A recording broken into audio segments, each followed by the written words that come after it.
From the New York Times, I'm Rachel Abrams. This is The Daily.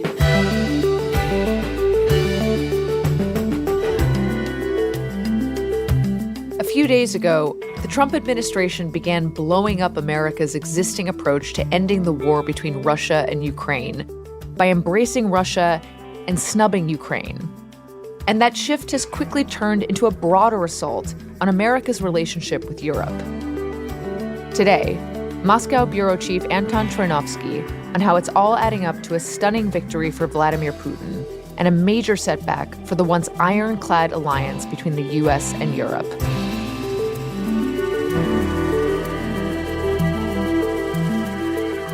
It's Monday, February 17th.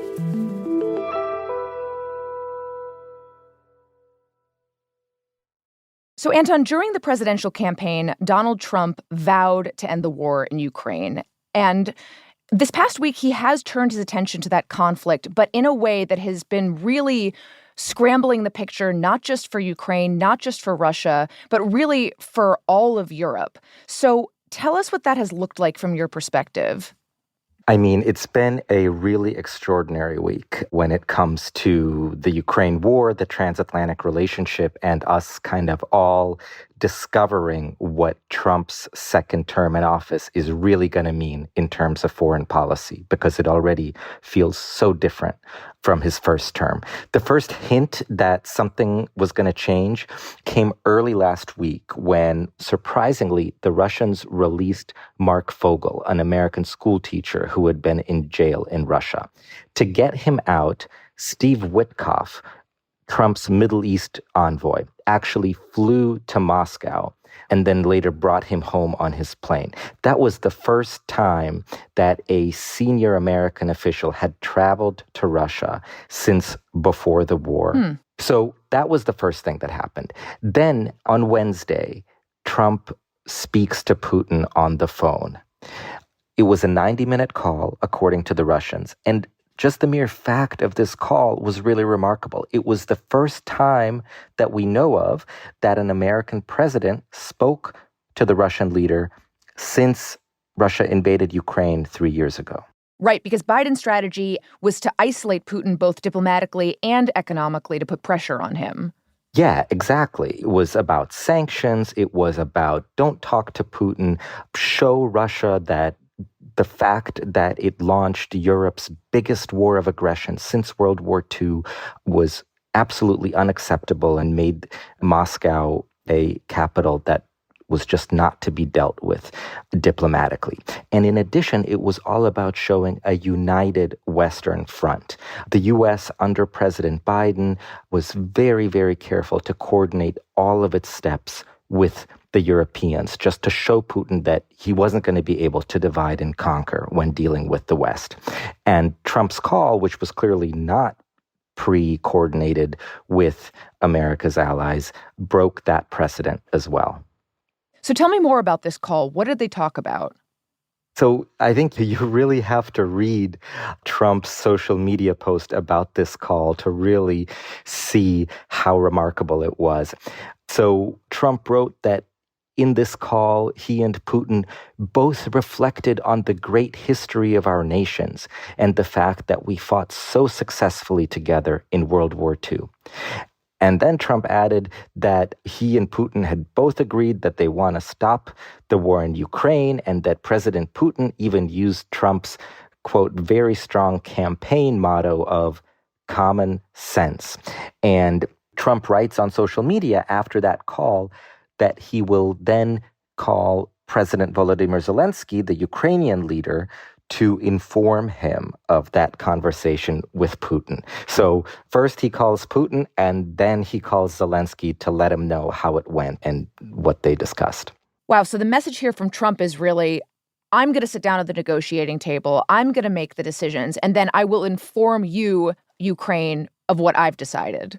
Exactly, which was yet another major departure from the Biden administration's approach. The Biden administration's philosophy that they repeated over and over was nothing about Ukraine without Ukraine. Mm-hmm. And here, Trump threw that completely out the window. And what did Zelensky have to say about all this? So he later said that in his call with Trump that same day on Wednesday, he told Trump that Putin was a liar, someone you couldn't trust, someone who did not actually want peace, and someone who could deploy Russian troops beyond Ukraine.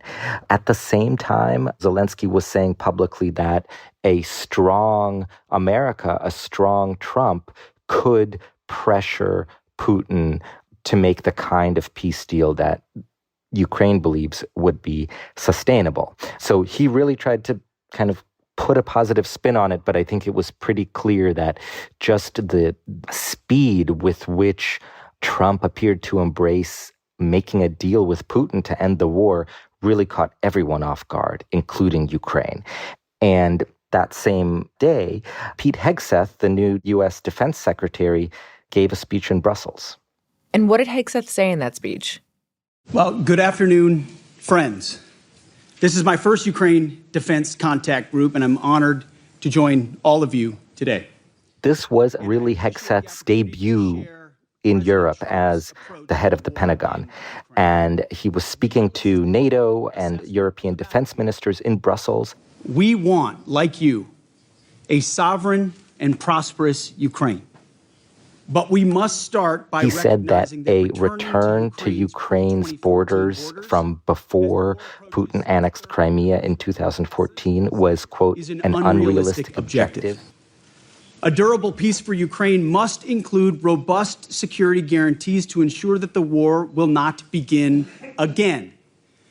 That said, the United States does not believe that NATO membership for Ukraine is a realistic outcome of a negotiated settlement. He also said it was unrealistic that Ukraine would join NATO, and he said that there will not be U.S. troops deployed to Ukraine. If there were to be a peace deal, American troops would not be part of any peacekeeping mission to make sure Russia didn't invade again. President Trump looks forward to working together, to continuing this frank discussion amongst friends, and to achieve peace through strength together. Thank you. So to step back for a second, all those things that Hegseth said were, something that many people assumed behind closed doors. But it was just stunning to hear Hegseth make those concessions publicly before any kind of negotiation with Putin actually took place. Already giving away the store. Exactly, before you even got to talks. And so those concessions that Hegseth made, that put Europe into an incredibly tough spot, because how do you guarantee Ukraine's security and deter a renewed Russian invasion at some point down the road if the U.S. isn't involved? Russia's military is huge compared to any European country. And obviously their nuclear arsenal is far greater than anything that Europe has. So that speech really put into stark relief how much of a problem Europe was going to have in finding a way to face down Russia and Putin without the U.S. at its back. How was all of this received, this call between Trump and Putin and the Hegseth speech? Well, I think it's fair to say that in Moscow, there was quite a bit of elation in response. The Russian stock market was up more than 5%. The ruble, the Russian currency, strengthened. You had all these pro-Putin politicians posting on social media about how this was such a big win for Russia, and it showed Putin's status as a brilliant foreign policy strategist. In Europe, there was both shock and confusion. Mm-hmm. Pete Hegseth tried to walk back parts of his speech. The next day, Trump said that Ukraine would be involved in the talks. So on top of just the shock, you also just had people not really understanding what exactly the approach of the administration was going to be to Europe, to NATO, and to Russia and Ukraine. And all of this was happening just before the Munich Security Conference, this big annual gathering of security officials, started on Friday in Germany. And J.D. Vance, the vice president, was scheduled to give a big speech. So there was a lot of hope, or at least expectation among Europeans, that Vance, when he stepped up to that podium, was going to clarify where exactly the administration stood on these issues.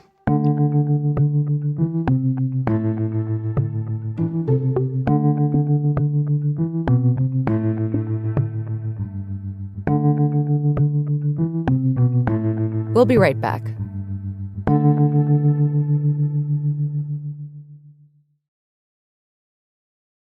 So, Anton, you've just painted a picture for us of how America's allies are feeling really confused and concerned in this moment, and that there was some hope that the vice president would offer some clarity about Ukraine. Did that happen? It did not happen. And the fact that it didn't was really yet another stunning moment of last week. Well, thank you. And thanks to all the gathered delegates and luminaries and media professionals. So, Vance gives this speech at the Munich Security Conference. It's like this massive event, probably the most high-profile security forum globally, where you have tons of heads of state, prime ministers, defense ministers, foreign ministers in the audience. We're happy to be here.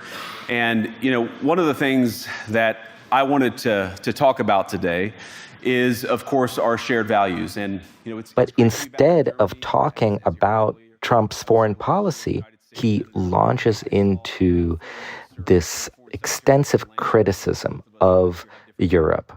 The threat that I worry the most about vis-a-vis Europe is not Russia, it's not China, it's not any other external actor.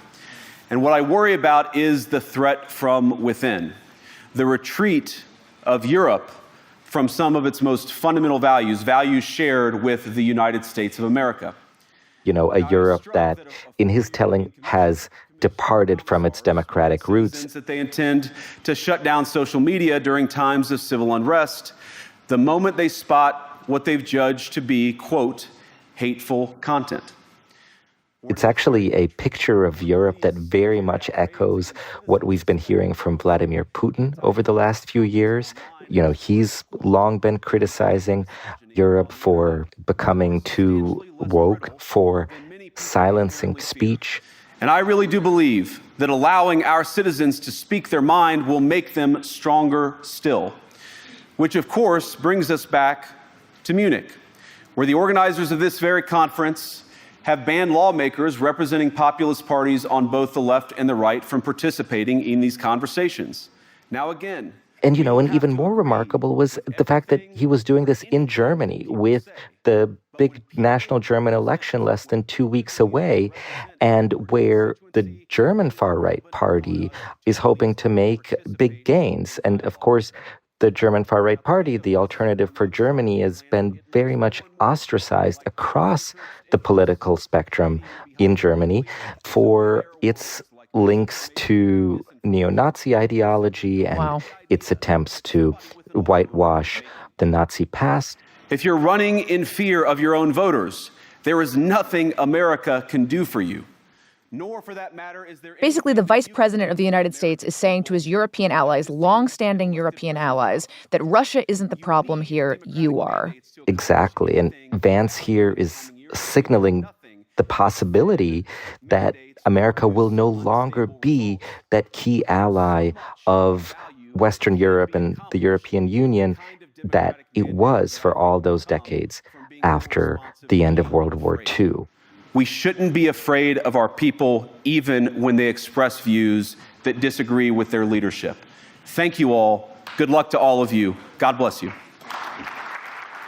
And on top of that, we also learned during the Munich Security Conference last weekend that the Trump administration does not expect Europe to be at the table when peace talks around Ukraine finally take place. We heard from Keith Kellogg, Trump's envoy to Ukraine, say that the Trump administration expects Russia and Ukraine to be at the table.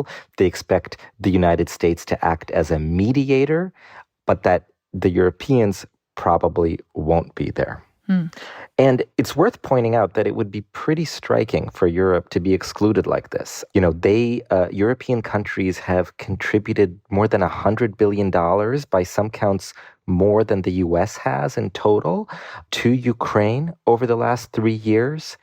So they clearly have a huge stake in this too.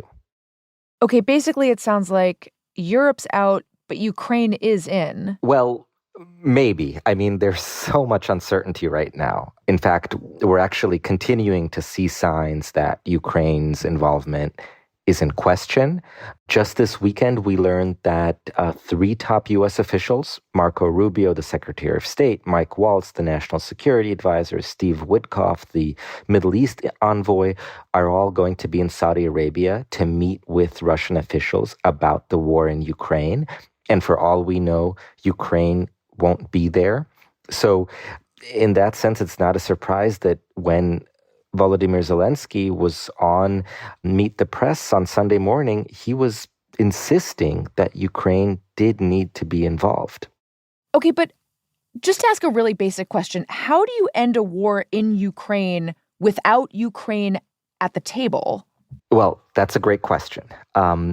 It is true, Rachel, that the U.S. is Ukraine's biggest ally. And Zelensky himself has said that if the U.S. were to pull its aid, it would be very difficult for Ukraine to survive as an independent country.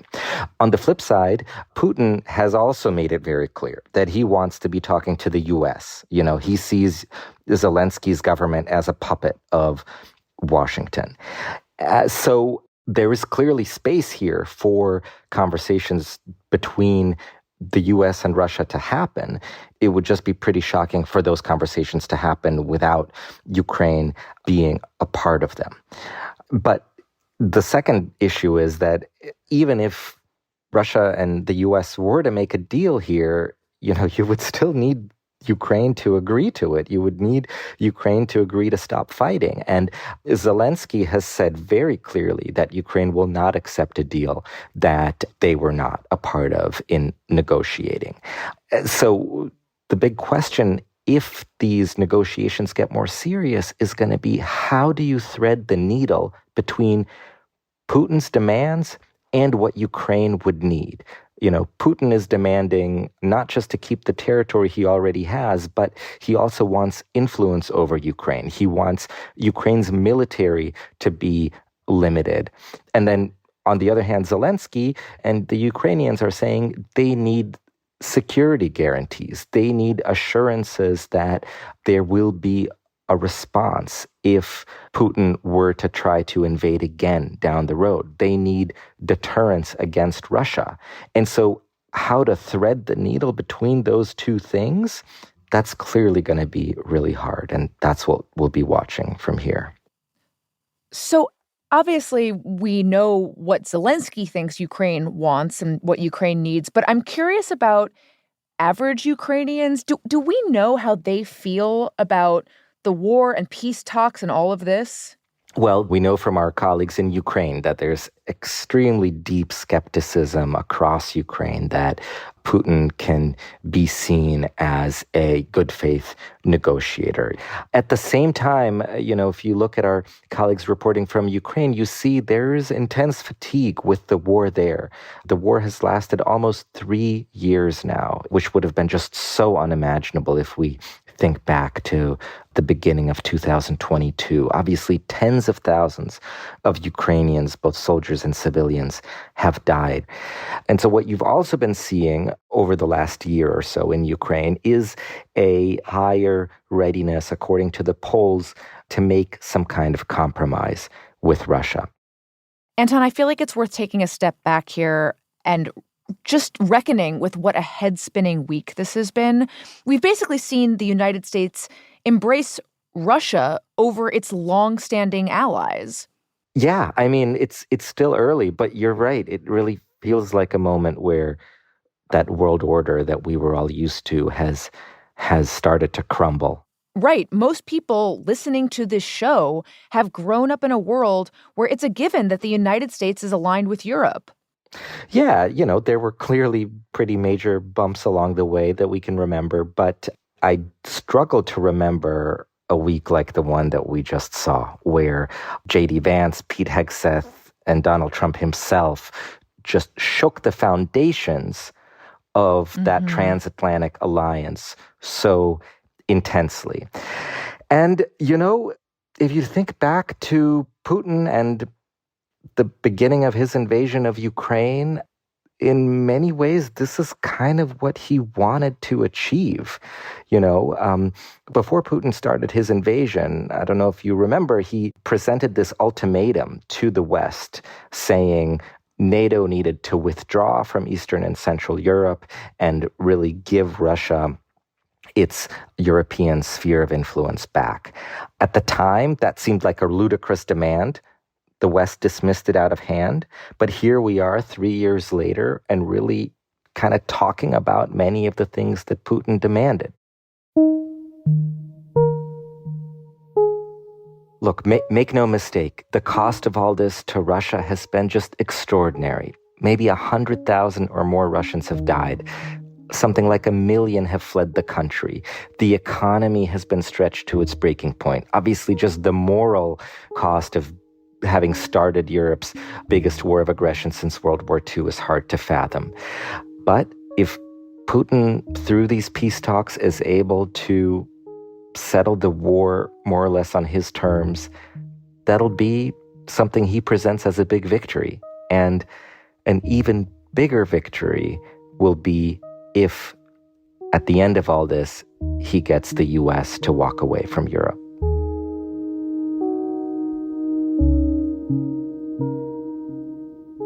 Anton, thank you so much.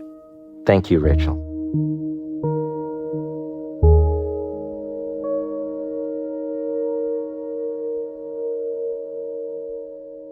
We'll be right back. Here's what else you need to know today. On Sunday, lawyers for President Trump asked the Supreme Court to let him fire the head of a federal agency that safeguards whistleblowers and enforces certain ethics laws. The move is the first test of the White House's broader challenge to limits on presidential authority and the ability of a president to fire the leaders of independent agencies that are meant to be insulated from politics. Today's episode was produced by Rob Zipko, Alex Stern, and Mooj Sadie. It was edited by Maria Byrne and Patricia Willens, contains original music by Dan Powell and Pat McCusker, and was engineered by Chris Wood. Our theme music is by Jim Brunberg and Ben Landsberg of Wonderly. Special thanks to Stephen Erlanger. That's it for The Daily. I'm Rachel Abrams. See you tomorrow.